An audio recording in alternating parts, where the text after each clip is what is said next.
Hello, my name's Simon, and I used to be terrified and terrible at making big decisions, and even small ones. I'm talking spending 5 minutes choosing a kind of toothpaste, spending days or weeks even researching what laptop to get, and then doubting the decision I made for weeks again before I was just pissed off at the laptop for no reason. I'm saying losing my mind over what phone case to get. And then I went to not only literally study decision science at uni, but also I was just very interested in how people make decisions and in strategies that make me a more secure and a better decision maker.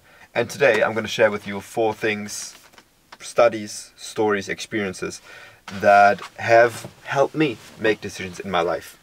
For the first one, close your eyes and imagine yourself choosing between 2 cities to move to for your job or for your studies, doesn't really matter. And imagine that you can decide. Maybe you can't. There's city A that has maybe a great lifestyle, great culture, but it's very, very far away.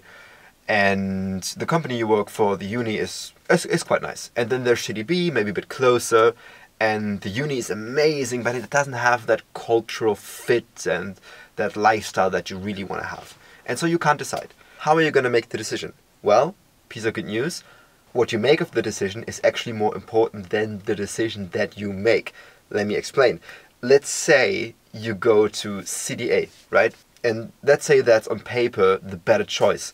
And you think, oh my god, there's this great culture there and I'm going to meet all these amazing people. And then you move there and you're just terrified and you don't really leave your house much and you don't put in a lot of effort and you're miserable, right? You're really, nothing goes your way. Now let's imagine you move to city B that maybe was on paper the worst option. But you get there and you just grip life by the fucking balls. You give your all to every day. Every day you give as much as you can. You try to meet people. You try to connect. You engulf yourself into the culture. You are passionate about what you do at university. And every day you just focus on doing your best and on living. Which one do you think is going to be better?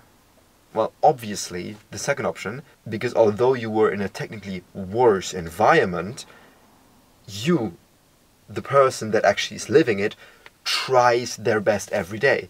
So what matters more than the decision that you make is how you conduct yourself and how you behave after you've made that decision.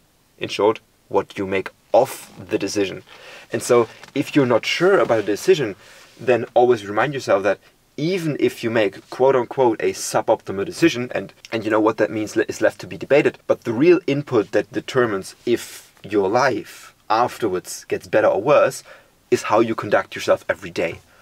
And yeah, there might be better and worse decisions, but nothing can make up for the factor of you trying your best every day. For the second thing I learned, I'm going to tell you a little story. It's 2023, I'm living in Iceland at the time, I'm in my room and I have 2 options in front of me that I can't decide between for the next semester of my university career. One is joining a student consultancy and working on consultancy projects with other students for companies. And the other one is becoming the president of my university's public speaking and debating association.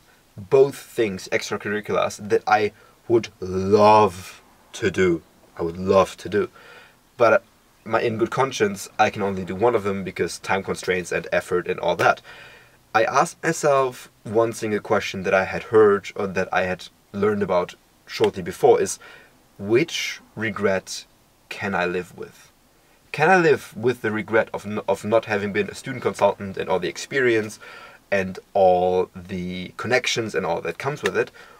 Or can I live with the regret of not having been the president of this public speaking association and having had the creative control and impact on the organization and on other students that would come with that?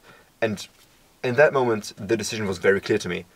I can live with not having done consulting work, but I couldn't have lived with not being the president of that association and giving my all to make something great of it.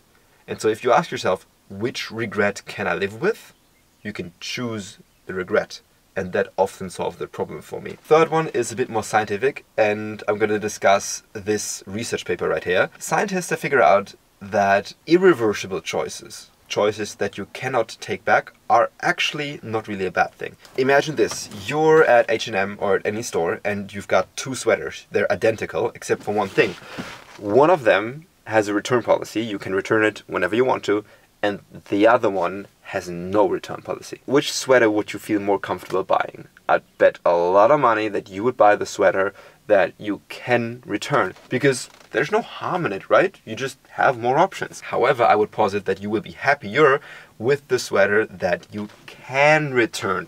And here's the reason. When humans make an irreversible choice, ergo you buy the sweater you can't give back, your psychological immune system kicks in. Your psychological immune system is a series of unconscious processes like self-serving attributions and explanations that your unconscious uses to justify and rationalize that decision to yourself. For example, something like, oh yeah, this sweater is so great, I'm gonna wear it all the time and it's made of really good fabric, I can use it for 10 years, this was totally a good purchase. So you're gonna find good things about it to justify it to yourself in order to protect yourself from the psychological damage that would come with that decision if you would really think it's a very bad one and you can't give it back. So you justify that decision to yourself and voila, you're happy with your purchase.